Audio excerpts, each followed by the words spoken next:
চল চল চল চল চল ভাই। হ্যাঁ দাঁড়া দাঁড়া দাঁড়া দাঁড়া, এখানেই দাঁড়া। এখন বাজে 9:12। আজ তৃতীয় দিন আমরা বেরিয়ে পড়েছি আবার দুবলাগিরির সমুদ্র সৈকত। কেননা কালকে যখন আমরা এসছিলাম তখন কোনো জল ছিল না, এখন সমুদ্রের জোয়ার চলে এসছে। তো দেখো জলটা কতটা কাছিয়ে এসছে, আমার মনে হয় জলটা ঠিক এতদূর পর্যন্ত চলে আসবে। তৃতীয় দিন বলতে ব্যাপারটা হচ্ছে গিয়ে, প্রথম দিন তো আমরা রাইড করে খড়গপুরে আসলাম, দ্বিতীয় দিন মানে কালকে, আর এটা নিয়ে তৃতীয় দিন। তো সেই হিসাবেই তোমাদেরকে তৃতীয় দিন বললাম। আর তোমরা জানো যে আমরা ওশেন ব্রিজ রিট্রিট নামের যে রিসর্টটাতে এসছি, এখানকার আমার যে জিনিসটা বেশি ভালো লেগেছে সেটা হচ্ছে এই নির্জন সমুদ্র সৈকত। আশেপাশে কয়েকজন হাতে গোনা মানুষ ছাড়া আর কেউই নাই। আর মেনলি দাদা, তোমরা ভাবছো যে দাদা কোথায়, দাদা হচ্ছে পিছনে বসে আছে, দাদা খুব টায়ার্ড। তো এই যে বাগানটা আছে ঝাউ বাগানের ওখানে এখনো সকালে ব্রেকফাস্ট করিনি, করব। লুচি তো আমাদের নাই, দিকে লুচি মনে হয় ও লুচি খাবে না নাকি? দেখি সুমিদি ফটোটা একবার দেখি, পুরো থ্যাংক ইউ ওয়ালা ফটো। থ্যাংক ইউ সুমিদি একটা ঘ্যামা ফটো তুলে দিয়েছে কালকে আমাকে, একটা না বেশ কয়েকটা ফটো তুলেছে, খুবই সুন্দর।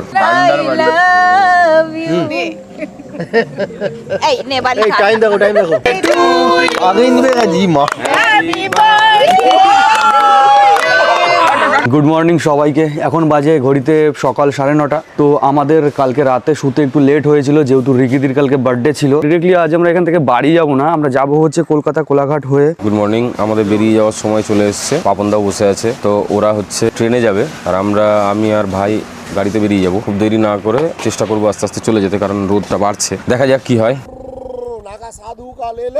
আশীর্বাদ বাবা বাবা।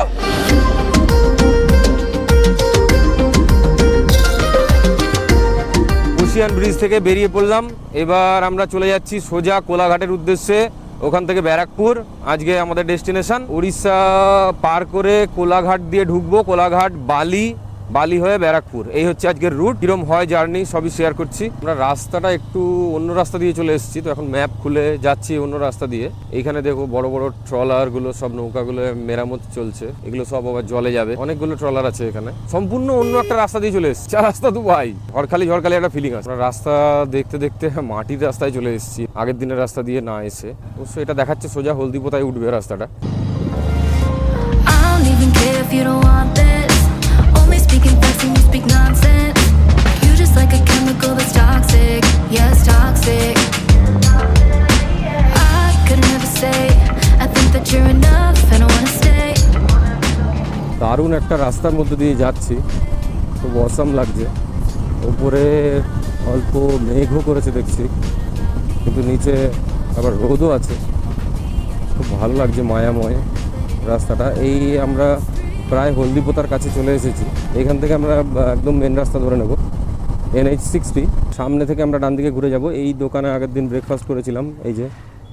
এখন আর এখানে থামবো না, বাম দিক হয়ে ওই লেনে চলে যাব। আসার দিন ডান দিক থেকে নেমেছিলাম, কিন্তু এটা তো এদিকের লেনের ভাই, ওই দিকের লেনে যাব, দেন তাহলে ওদিকে যেতে হবে। আমরা একটু উল্টো দিকে চলে এসেছি, এদিক দিয়ে আসলে হবে না, রাস্তাটা আসলে নিচ দিয়ে বেরোবো। আমরা এখন এই মেন রোডে উঠে গেলাম, এখান থেকে সোজা এবার কোলাঘাট। মাঝখানে দেখি কটা স্টপেজ লাগে। এখন যা ওয়েদার, সুন্দর মেঘ করেছে, কোনো সমস্যা নেই, এখন টানা যেতে পারবো, একদমই কোনো কষ্ট হবে না, রোদটা একদমই নেই। তবে এই রাস্তায় কিন্তু খুব স্পিড লিমিট এর কন্ট্রোলটা খুব আছে, কারণ এখানে কোনো চেক করার কেউ নেই। তবে উপরে একদম জায়গায় জায়গায় ওই যে দেখা যাচ্ছে দেখো ক্যামেরা লাগানো, এবং তার সাথে একটা করে স্পিড লিমিটের মেশিনও লাগানো আছে, স্পিড মেজারমেন্টের। তো আমি কত স্পিডে যাচ্ছি, কি হচ্ছে, আমার কিন্তু অটোমেটিক কেস চলে আসবে আমি যদি লিমিট ক্রস করি। তো উইদিন 60 থাকতে হবে। তবে স্পিড লিমিটের ব্যাপারটা খুব বিরক্তিকর এই রাস্তায়। হ্যাঁ ঠিক আছে, বিজি রাস্তায় স্পিড লিমিট দিলে সেটা মেনে নেওয়া যায়, কিন্তু এরকম একটা সুন্দর চওড়া রাস্তায় স্পিড লিমিট তাও আবার 60, এটা খুবই দুঃখজনক, হতাশাজনক ব্যাপার।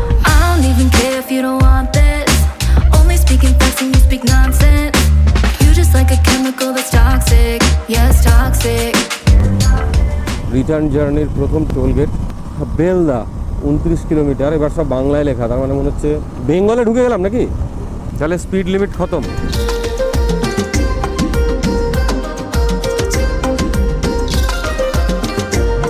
আমরা এখন ওয়েস্ট বেঙ্গলের মধ্যে আছি, বেলদায় চলে এসেছি। দাদা প্রায় 86 কিলোমিটার গাড়ি চালিয়েছে ওশেন ব্রিজ রিট্রিট থেকে। তারপর গাড়িটা থামানোর পর আমাকে দিল। তো অনেকটা ভয়ই লাগছে গাড়ি চালাতে, যেহেতু আমি সেরকম একটা গাড়ি চালাই না। আর তারপরে হঠাৎ করে দেখি একটা রাইডার, সে আমাদের পিছন পিছন এসে আমাদের সাথে কথা বলা শুরু করেছে। ও এসছে বিহার থেকে, ও গিয়েছিল পুরীতে। এখান থেকে কোলাঘাট হয়ে, মানে আমরা যে রুট থেকে ব্যারাকপুর যাব, ও ওই রুট থেকেই কলকাতা যাবে।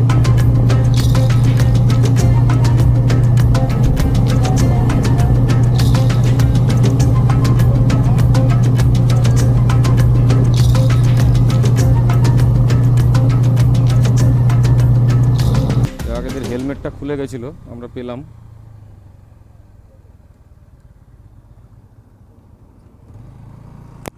দিয়ে দিলাম হেলমেটটা। আসলে এই জন্য হেলমেটের বাকলটা লাগানো খুব ইম্পর্টেন্ট। হেলমেটের বাকল লাগাতে হয়, না হলে ক্র্যাশের সময় গাড়ি যখন ক্র্যাশ করবে বা কোনো হার্ডল স্ট্রাগল হবে, হেলমেটটা খুলে পড়ে গেলে অ্যাকচুয়ালি হেলমেট পরার কোনো মানেই থাকবে না। হেলমেটটা যাতে মাথায় পড়ে যাওয়ার পরেও ইনট্যাক্ট থাকে, এই জিনিসটা আমাদের খেয়াল রাখতে হবে। তাই হেলমেটের বাকলটা সব সময় যারা রাইড করছে তারা বারবার চেক করো। যদি হচ্ছে কোনো কারণে ভুলে গিয়ে থাকো, আমিও অনেক সময় নিজে ভুলে যাই, তো ভুলে যাওয়ার পরেও অন্তত সেটা যাতে লাগিয়ে নেওয়া যায়, এদিকে খেয়াল রাখতে হবে।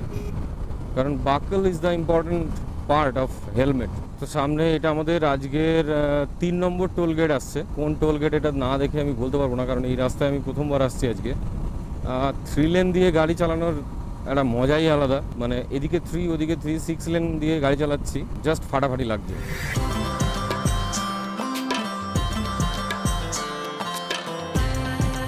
চাপ নেই, কোনো ট্রাফিক নেই, কোনো জ্যাম নেই, চলো চলতে থাকো, এরকম রাস্তায় তো দরকার। টোল গেট আসছে, কোন টোল গেট এটা দেখে আমি বলবো। এটা আজকের আমাদের 3 নম্বর টোল গেট বেরোনোর পর থেকে। এটা হচ্ছে দেবরা টোল প্লাজা। মোটর সাইকেলের তো কোনো টোল নেই, আমরা ফ্রি ফান্ডেই ঘুরছি, সুতরাং আস্তে আস্তে খুব ভদ্রভাবে বেরিয়ে যাব। এই যে আমাদের 2 হুইলার লেন। কেউ যদি এখান থেকে যেয়ে থাকো তাহলে এটা আমাকে জানাবে অবশ্যই যে এটা কোন ব্রিজ। আমাদের এই ঘোরার যে ভিডিওটা আমরা কয়েকটা পার্টে ভাগ করে 2 বা 3টে পার্টে আমরা আপলোড করব। সবাই একটু সঙ্গে থাকবে, আশা করি ভালো লাগবে। এবং আমরা যেহেতু একেবারেই নিউ কামার, আমরা সর্বসেরা চেষ্টা করছি যে ভিডিওটা যেন সবার কাছে ভালো লাগে। তারপরেও অনেক খামতি থেকে যাবে, সেগুলো আশা করা যায় পরবর্তীকালে আস্তে আস্তে চলে যাবে। আরও ভালো করে আমরা ভিডিও দিতে পারবো, সবাই যাতে উপভোগ করতে পারে, ছোট থেকে বড় সবাই। সোজা যাব এই সোজা রাস্তায়, ডান দিকে চলে গেলে পাঁশকুড়া। খুব ভালো রাস্তা। আর সব থেকে ভালো যেটা ব্যাপার, যেখানে স্পিড লিমিটটা 80, ওড়িশার মতো 60 বা 50 না।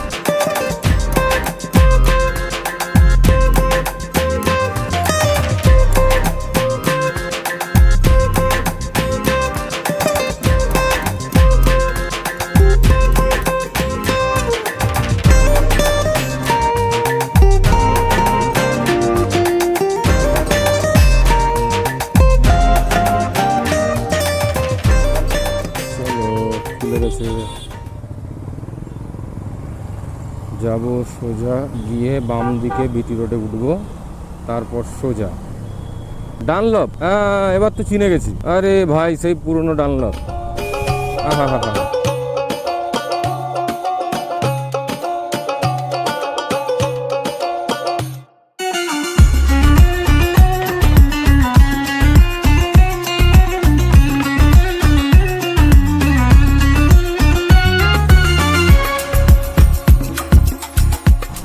বহুদিন পর আজকে ডানলপ এলাকায় এসেছি। ডানলপ থেকে রথতলার দিকে যাচ্ছি, একটা অন্যরকম ফিলিং। এটা মিস করে গেলাম, এটা দিক দিয়ে যাওয়া যেত, সামনে দিয়ে যাবো।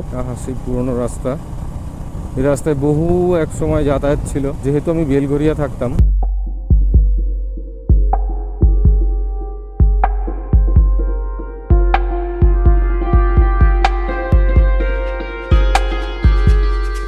আর একটু পরেই ব্যারাকপুর ছুটে যাবো, কিন্তু তার আগে একটা বিশাল ঝড় বৃষ্টি হচ্ছে। এতদিকে একটু আমরা নামতে হচ্ছে, বরাক খেয়ে যাবো কিনা জানি না।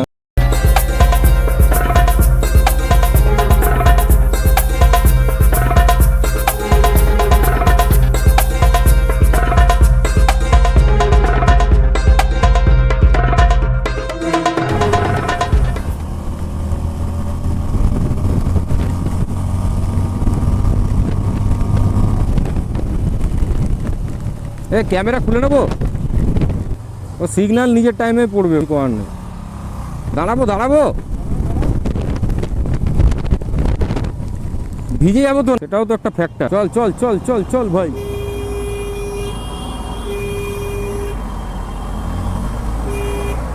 হ্যাঁ গাড়ি সরে যাচ্ছে ওইদিকে, দাঁড়ানোরও তো জায়গা নেই। আরে সিগন্যাল তো অটোমেটেড, সব দাঁড়াতে তো হবেই, জায়গাও তো নেই এই রোডে, জায়গাও কম, কোথায় দাঁড়াবো? কোথাও দাঁড়াতেই হবে একটু, কিছু করার নেই। হ্যাঁ দাঁড়া এখানেই দাঁড়া, ভিজে যাবো নাহলে।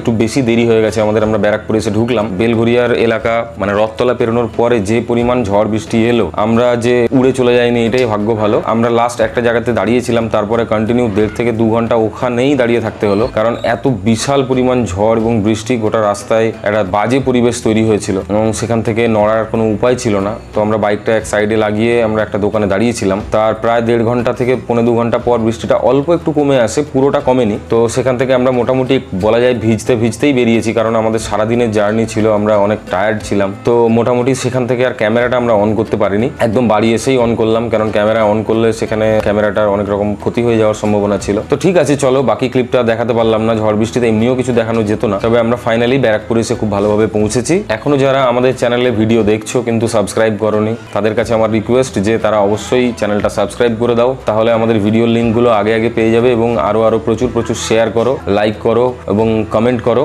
যেহেতু চ্যানেলটা নতুন, প্রচুর সাপোর্টের দরকার। থ্যাংক ইউ, দেখা হচ্ছে পরের ব্লগে। Till then, tata.